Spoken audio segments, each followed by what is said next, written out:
Lots of times we fill up. And when we fill up, we can't buy any more grain until we move some grain to a merchandiser. So this expansion is going to allow us to not fill up as fast.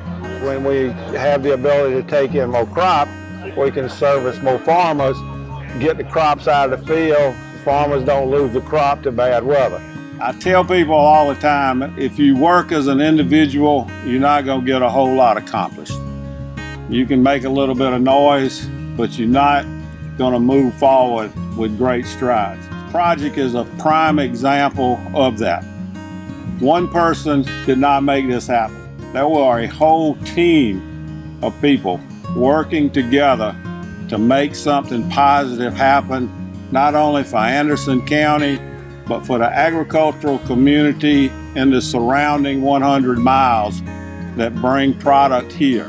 Over the years, we've released sort of the economic impact of agriculture in South Carolina. We realize that it generates $52 billion to South Carolina's economy and over 250,000 jobs due to the fact that we grow things. And we found that another 23% of economic activity could be generated if we incentivize more processing of what we grow.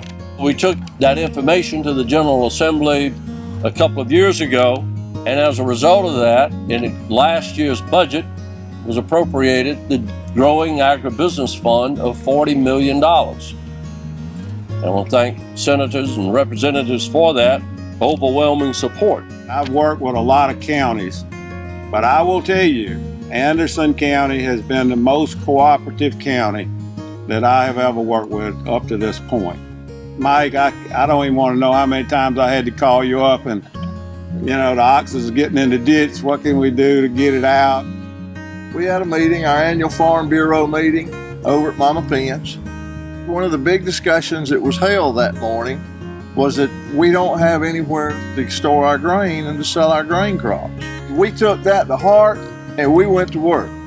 I grew up on a farm, and I'm gonna tell you, you have not lived until you've rode the back of an Alice Chalmer pull-type combine trying to sack oats with my daddy in road gear and one of the best oat crops we ever had. Now we transitioned over to the beef crop, but let me tell you something about Anderson County. $84 million worth of agricultural products come right here. The USDA says there are about 32,000 head of cattle in Anderson County. A few of them happen to be on my property. So our economy is a lot more diverse today than it was a few years ago. Anderson County is still an agricultural community. Our event today is a celebration of our community values and our identity as the people of Anderson County. I have no doubt that the future generations will see cows like mine grazing in pastures just outside of town, horses will be an ongoing part of our culture, and row crops will continue to thrive in our soil. My family is right over that hill right there. My granddad was a row cropper. Then he got to buy a place on down the hill and have a farm, and he had a few head of cows, truck farm, had a few row crops. Back then, this was a country. Cross over 28 bypasses, he run a little country store down there. I remember seeing this thing, so I remember the grain elevator. And all the farmers I used to know come this thing. Don't see as many now, but still got some. I learned how to farm from my grandfather. He was the last elected county supervisor in Anderson County. His name was Ed Poor. And he had this gruff voice. And I used to follow behind him until about 1988. He had a mule and a hand plow, and he never owned a tractor. And so that's how I spent my days in the summer and the spring was with him.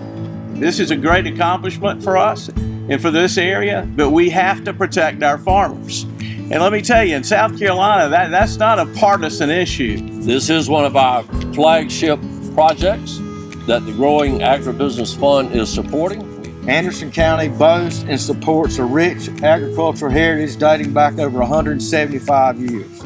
We appreciate you farmers. You'll never be forgotten. You're a deep part of who we are in our heart, and you're part of our heritage.